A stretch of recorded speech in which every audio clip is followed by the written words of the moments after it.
Hi, I'm Matt Besachio, and welcome to Season 2, Episode 1 of the Marlborough Shamrock Football Podcast. Now, just like last season, we're going to effort towards getting you as many interviews with as many players and coaches throughout the season. But today's guest here in Episode 1, we've got the Special Teams Coordinator and the new GM of the Shamrocks, Adam Ingles, and the newly named starting quarterback, QB1 of the Shamrocks, Dave Donahue. Guys, thank you so much for being here today. No problem. Glad to be here. Appreciate it. Thank you. You're welcome. Now, you guys are coming off your preseason game against Troy City, and you're about a week and a half away from your opening night game against the reigning champion Southern New England Admirals. That feels really crappy to say. But before we talk about the game that was or any games that will be, let's talk to you guys a little bit. Now, Dave, you've been named the starting quarterback. First off, congratulations. That's quite the honor. A lot of tradition here in Marlborough, and I'm sure that you'll be able to, live up to a lot of the expectations that people will have for you, undoubtedly.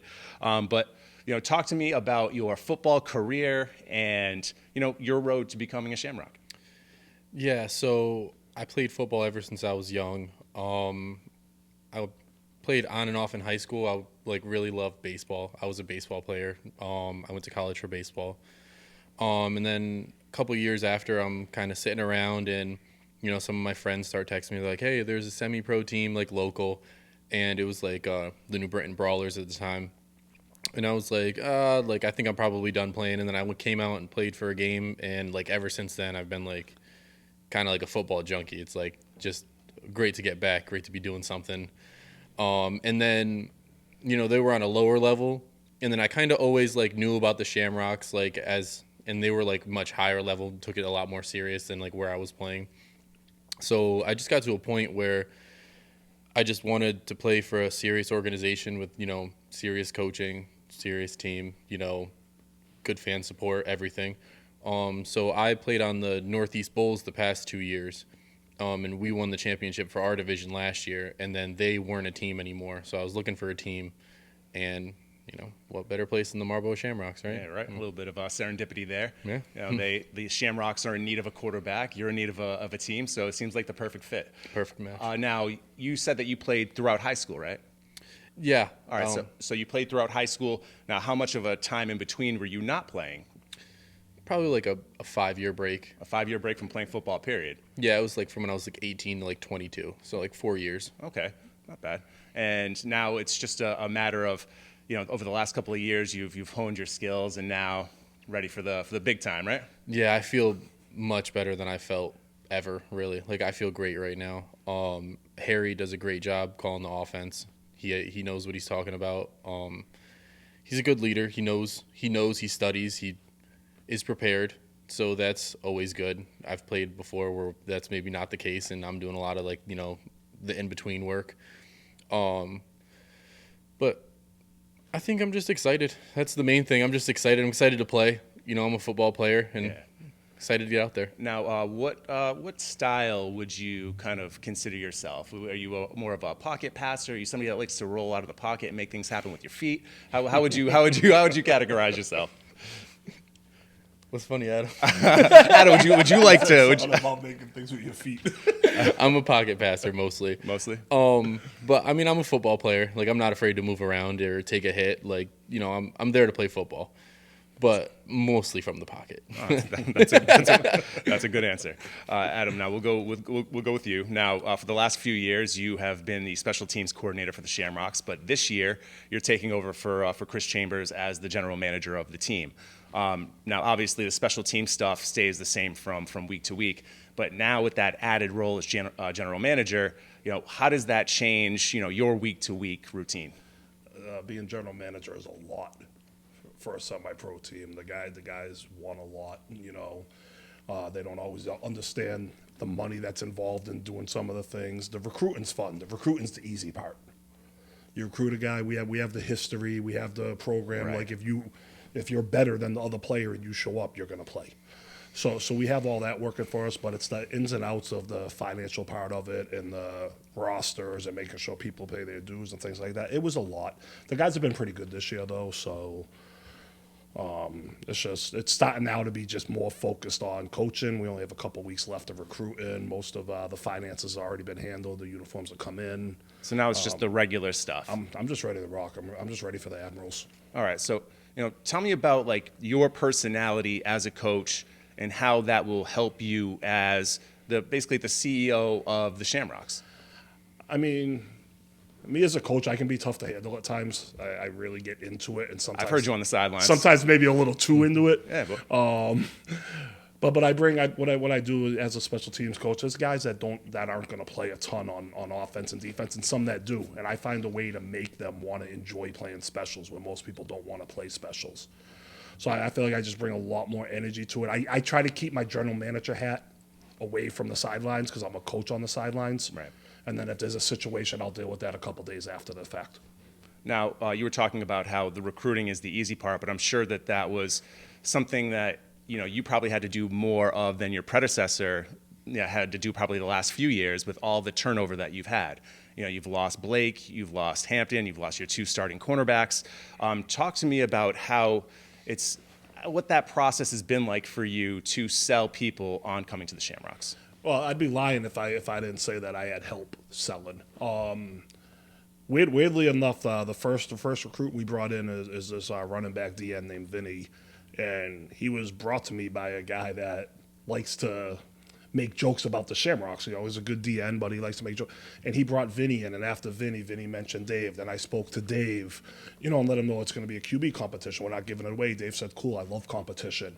And then Dave has been phenomenal at helping me find guys to reach out to talk to, and then he brings them in and I close them. So he's done a lot more than just play quarterback. That's great. Can you tell me a little bit more? I mean, obviously the big ones like Blake, Hamp, Kyle, Nick Rossi.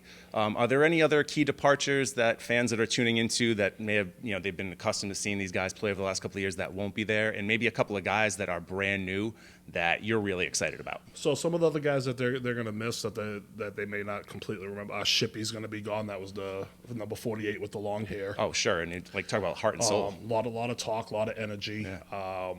Mitch, our number 8 our wide receiver. He was Blake's binky whenever he had somewhere else to go.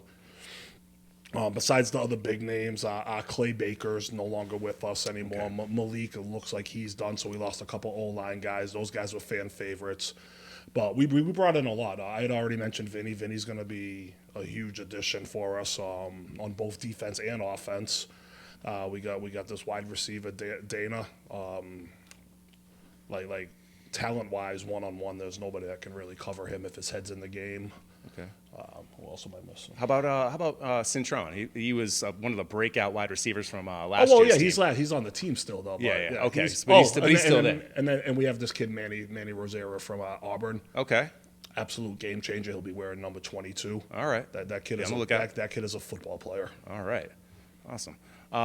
Now, Dave, you're obviously taking over for Blake, who was very successful over his 3 years with the Shamrocks. What's it like taking the place of somebody that was as successful as him, and how confident are you in your abilities to be able to live up to expectations? I would say I don't really look at it as I'm replacing Blake, because it was kind of like a separate, because I never really was here when Blake was here necessarily. It was like Blake had officially left. I came. I've been in contact with Blake. We've been talking. He's been going over the offense with me, helping me out when he can. That's awesome. But I don't really necessarily think of it as replacing Blake, because I didn't really know what it was like when Blake was here. So I wasn't. It's like a totally fresh start. Yeah, exactly. So it's I came here and they knew they needed a quarterback. I knew I needed a place to play quarterback. So I just look at it as I'm confident in what I can do. The team's confident in me. I'm confident in our team. I think we're going to be a really, really good offense. I think we have very high potential on defense too. I think it's just once we settle in, it'll be fun. We're going to have a lot of fun. Now, obviously, quarterback is the premier position in football. Mm-hmm. You are the figurehead of the team. What are you going to have to do as the new guy in the block to earn the respect and trust of your teammates? Hopefully I've already started. You could ask Adam. I get to everything early. I show up early. I work hard. I'm constantly on top of everything. If there's a film out, I've seen it the minute it comes out. I'm well prepared. If whatever Harry asked me to do, I 100% feel like I've prepared myself to do it. Anything he asked me to change, I do my best to. So I think they'll learn to trust me. Hopefully, just with me playing, getting comfortable with me, understanding that whatever happens, I'm not a person that rides the highs and the lows. I just kind of sit in the middle and let everybody else really enjoy it, and I stay focused. And then once the game's over, I'm the guy that'll party then. Nice. Adam, how difficult of a decision, because there was, the quarterback competition throughout, training camp and the preseason game. So how difficult of a decision was it for you to pick David over over the other quarterback? I don't want to speak for Harry because at the end of the day, he is the head coach and the OC. It's his decision. But Harry being my brother, I've spoken to him a lot. Of course. He honestly had no idea which way he was going heading into that Troy game. Wow. And then that Troy game that's when it put Dave a little bit over the top. Miles is a great quarterback. But at the end of the day, we fight for positions, and Dave won the fight. Miles isn't going nowhere. He's going to go play tight end, wide receiver, and be ready as a backup if needed. Wow. So we have a lot of good things going. But again, I don't know the exact details of Harry's decision, so I don't want to speak for him. That's understandable. We'll certainly get Harry in here at some point this year, and we'll ask him straight absolutely. up. He likes to talk. That's right. Now, you don't want to look too far in the past because it didn't really help you very much in the future. But you guys are playing Southern New England night one. I'm sure that brings back a lot of memories of that night back in October. How long does it take to get over a last-second championship loss, or is it something that you really never get over? You don't get over it. You keep that as a chip on your shoulder. It's extremely personal, the game against the Admirals. We look forward to playing them every single time. Is that something that a lot of the guys at practice are talking? All the guys that played in that game. Wow. You could lose by 40, and it's easier than losing in overtime. That makes total sense. We come back from 20-0 down, tie the game, should have took the lead, missed the PAT, hit a field goal from 48 yards. That field goal by Max was absolutely incredible. 48-yard field goal, and we missed the PAT, and then they just miscommunication on coverage. They score on the next play. It's extremely personal loss. They had the better of us last year. Our plan is to have the better of them this year. That's fair. Now, Dave, for you, what can you take away from that preseason game against Troy City? As far as your own personal performance and maybe something that you feel like you can definitely improve upon going forward into week one. So it was a unique situation. Miles played the first half. I played the second half, and they really held the ball from us a lot in the second half. So I didn't necessarily get to play as much as I wanted to. And as much as I could have shown, I feel like the impact that I can have on the game. So I think that I just want to play more, because it was literally, if you go through the film, we really got 2 drives in the second half. So it's kind of like I was more just frustrated because I just feel like we could have done more. And they played a good football game, hats off to them because it's not easy to beat a team that's as talented as we are, even though we are a lot of guys coming together. But I also think that that's a team that's been playing, that's the middle of their season. And this is our preseason game. Yeah. So in a certain aspect, we're still coming together, and this is their result of their team. Okay. Now, do you wish that there was more practice time? Do you wish you had more preseason games to get ready? Or is it kind of a sense where maybe you limit the reps now because it'll help you a little bit later in the season, a little bit later on down the road? I don't think more practice or more reps is ever bad. I think that especially when we're all coming together, I think a big thing that's kind of the undersaid part of it is just me and Harry starting to understand each other, because the players, it's you could a guy runs a slant, 90% of guys run it the same way. Some guys are more talented, faster, break it a little different way. But it's getting me and Harry to where I'm on the field and I'm seeing what he's seeing and he's seeing what I'm seeing. So we're kind of on the same page. He'd been with Blake for 3 or 4 years now. 4 years. 4 years, counting the COVID year that we didn't play. Right. So it's he's probably calling plays, and Blake knows what he's going to call before the words come out of his mouth. So now it's kind of now it's that adjustment period where I'm sure it's a little bit exciting for him too, because it's new, different. You kind of get in the same rigmarole, doing the same thing. But I think that's what I'm most excited about, is just getting that on the same page with Harry and really seeing how far we can click and what we can do. Well, that's great. Well, in just what's today, the 8th? So You've got 9 more days until you get to take the field for the first time as a Shamrock. I wish you nothing but the best going forward, and I hope that you guys have just an incredible season and you're able to bounce back, have a hell of a run through the playoffs, and make it to another championship game and hopefully win it.